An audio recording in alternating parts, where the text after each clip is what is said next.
તો દિલ્હીના નવા મુખ્યમંત્રી બનશે આતિશી સિંહ। આજે આપની ધારાસભ્ય દળની બેઠક મળી હતી અને આ બેઠકમાં કેજરીવાલે આતિશી સિંહના નામનો પ્રસ્તાવ મૂક્યો હતો ને જેને સર્વાનુમતે મંજૂર કરવામાં આવ્યો છે અને હવે કેજરીવાલે સીએમ પદેથી રાજીનામું પણ આપી દીધું છે। હમણાં થોડી મિનિટો પહેલા જ લેફ્ટનન્ટ ગવર્નર સાથે કેજરીવાલે મુલાકાત કરી અને મુખ્યમંત્રી પદ પરથી રાજીનામું આપી દીધું છે। 2 દિવસ પહેલા સુપ્રીમ કોર્ટમાંથી જમાનત મળ્યા બાદ અરવિંદ કેજરીવાલે કહ્યું હતું કે હું 48 કલાક બાદ હું મારું સીએમ પદનું જે મારું પદ છે મૂકી દઈશ અને હવે આતિશી સિંહનું નામ આવ્યું છે सीएम तरीके। सबसे पहले सारे विधायक दल के लोग बैठे और चूंकि पूरा का पूरा सरकार का मैंडेट आदरणीय अरविंद केजरीवाल जी को दिल्ली के लोगों ने चुना, उनको बहुत प्यार करते दिल्ली के लोग, और इसलिए हम सब ने तय किया कि ये अधिकार आदरणीय अरविंद केजरीवाल जी को होना चाहिए। आम आदमी पार्टी के विधानमंडल दल का जो फैसला है पार्टी की तरफ से उप राज्यपाल जी को सूचित किया है और साथ ही साथ हमारे विधायक दल की नेता आतिशी जी की तरफ से जल्द सरकार बनाने के लिए दावेदारी प्रस्तुत की गई है। हमने उपराज्यपाल महोदय से निवेदन किया है कि जल्द से जल्द शपथ की तारीख सुनिश्चित की जाए, जिससे कि दिल्ली के अंदर दिल्ली के 2 करोड़ लोगों के लिए जो काम है उस काम को आगे बढ़ाया जा सके और साथ ही साथ जो दिल्ली के लोगों के लिए अरविंद केजरीवाल जी ने जो काम किया, बिजली का, पानी, स्कूल, अस्पताल, उस पर जो खतरे मंडरा रहे हैं उसको संरक्षित किया जा सके, उससे उसको बचाया जा सके। इन 2 लक्ष्यों को लेकर के सभी पार्टी के विधायक, सभी मंत्री ये शपथ लिए हैं कि जल्द से जल्द नई सरकार के गठन के साथ दिल्ली की जनता के साथ हम अभियान शुरू करेंगे और जल्द से जल्द दिल्ली में चुनाव करा करके दिल्ली के मुख्यमंत्री अरविंद केजरीवाल को दोबारा मुख्यमंत्री की शपथ दिलाएंगे।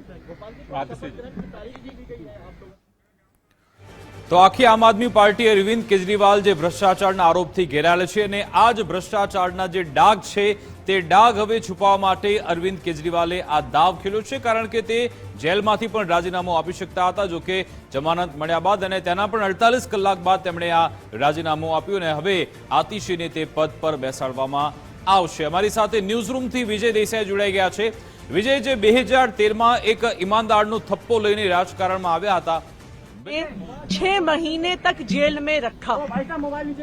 सुप्रीम कोर्ट ने न सिर्फ अरविंद केजरीवाल जी को बरी किया बल्कि बहुत तीखी टिप्पणी करी केंद्र सरकार की एजेंसीज पर कि केंद्र सरकार की एजेंसीज पिंजरे में बंद एक तोते की तरह हैं और अरविंद केजरीवाल जी की गिरफ्तारी गलत थी, एक दुर्भावना के तहत की गई थी। अगर कोई भी और नेता होता, कोई भी और मुख्यमंत्री होता तो वो तुरंत जाके मुख्यमंत्री की कुर्सी पर बैठ गया, लेकिन अरविंद केजरीवाल जी ने जो फैसला लिया शायद ही इस देश के इतिहास में, मैं कहूंगी इस दुनिया के लोकतांत्रिक इतिहास में किसी नेता ने लिया होगा। उन्होंने कहा कि मेरे लिए सिर्फ सुप्रीम कोर्ट का फैसला काफी नहीं है, मुझे दिल्ली की जनता का फैसला चाहिए। मैं दिल्ली की जनता की अदालत में जाऊंगा और अगर दिल्ली की जनता कहेगी कि अरविंद केजरीवाल ईमानदार है तो मैं तभी मुख्यमंत्री की कुर्सी पे बैठूंगा। और आज इसी तहत अरविंद केजरीवाल जी ने अपना इस्तीफा दिया है। ये आम आदमी पार्टी के लिए, हमारे पूरे विधायक दल के लिए, दिल्ली के लोगों के लिए एक दुख का क्षण है। पूरी दिल्ली में लोग अरविंद केजरीवाल जी के इस्तीफे से दुखी हैं, लेकिन साथ ही दिल्ली के लोग इस बात का प्रण ले रहे हैं कि आने वाले चुनाव में वो अरविंद केजरीवाल जी को फिर से मुख्यमंत्री बनाना चाहते हैं, क्योंकि उन्हें पता है अगर अरविंद केजरीवाल जैसा ईमानदार मुख्यमंत्री नहीं होगा तो दिल्ली में बिजली फ्री नहीं मिलेगी। તો આતિશીએ આ પ્રતિક્રિયા આપી છે। તેમણે કહ્યું છે ભલે હું આ પદ સંભાળું પરંતુ અરવિંદ કેજરીવાલના માર્ગદર્શનમાં હું કામ કરવાની છું। વિજય મારી સાથે ન્યૂઝરૂમથી જોડાઈ ગયા છે। વિજય, 2013ના દ્રશ્યો સૌ કોઈને યાદ છે, જ્યારે અરવિંદ કેજરીવાલ મફલર પહેરીને ફરતા હતા, સાદી વેગનર કાર વાપરતા હતા, એક નાનું મકાન હતું, પરંતુ હવે પરિસ્થિતિ બદલાઈ છે। હવે તેમની પાસે એક શીશ મહેલ છે, 45 કરોડનો બંગલો અને ઘણી બધી સુખ સુવિધા। આમ આદમી પાર્ટીનું ક્યાંક ટેગ હટી ગયું, 100 કરોડનો ભ્રષ્ટાચારનો આરોપ તેના પર લાગેલો છે। શું હવે જે જે આવનારી વિધાનસભા ચૂંટણી આવી રહી છે તેને લઈને જ એક એવો નેરેટિવ રચી રહ્યા છે અરવિંદ કેજરીવાલ કે ઈમાનદારનો જે ટેગ છે તે તો મારી પાસે જ રહેશે. બિલકુલ કટ્ટર ઈમાનદાર હોવાની છબી ઊભી કરવાનો પ્રયાસ 2013થી થતો આવ્યો છે, પરંતુ 3 વખત મુખ્યમંત્રી બન્યા, પરંતુ માત્ર એકવાર સંપૂર્ણ કાર્યકાળ પૂર્ણ કરી શક્યા છે અરવિંદ કેજરીવાલ.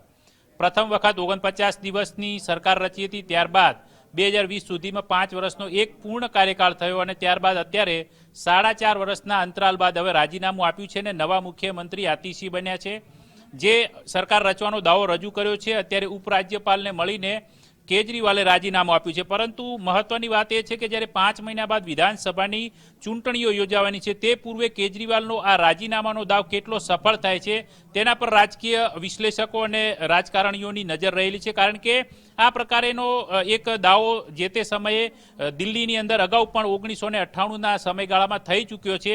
ત્યારે ભારતીય જનતા પાર્ટી આ રીતે મુખ્યમંત્રી બદલીને ચૂંટણીમાં ગઈ હતી, પરંતુ આજ સુધી એ સત્તામાં નથી આવી શકી. શું ફરીથી એ 26 વર્ષના ઇતિહાસનું અરવિંદ કેજરીવાલના કિસ્સામાં પુનરાવર્તન થાય છે કે કેમ તે આગામી 5 મહિનામાં ચૂંટણી પરિણામોમાં સ્પષ્ટ થશે. પરંતુ કેજરીવાલે આ બાબત રાજીનામું આપીને ઘણી બધી બાબતો જે સ્પષ્ટ કરી છે એ છે કે અન્ય જે પ્રદેશોની અંદર જે ચૂંટણીઓ છે ત્યાં આમ આદમી પાર્ટીને સક્રિય કરવી, સંગઠનને વધુ મજબૂત બનાવવું અને ફરીથી પોતાની ઈમાનદાર હોવાની જે છબી છે તે પ્રસ્તુત કરવી.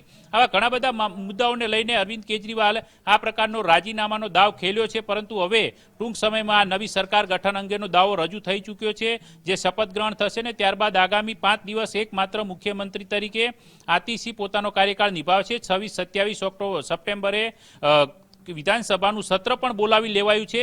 એટલે હવે જોવાનું એ રહેશે કે ખરેખર દિલ્હીની જનતા આ જન ચુકાદાની જે વાત કરે છે, જનતાની અદાલતમાં જવાની વાત કરે છે, જનતા આખરે કયા પ્રકારનો ચુકાદો છે તે આગામી ચૂંટણીમાં આપે છે. વિકાસ. બિલકુલ આભાર વિજય, તમામ જાણકારી આપવા બદલ, અમારી સાથે જોડાવા બદલ.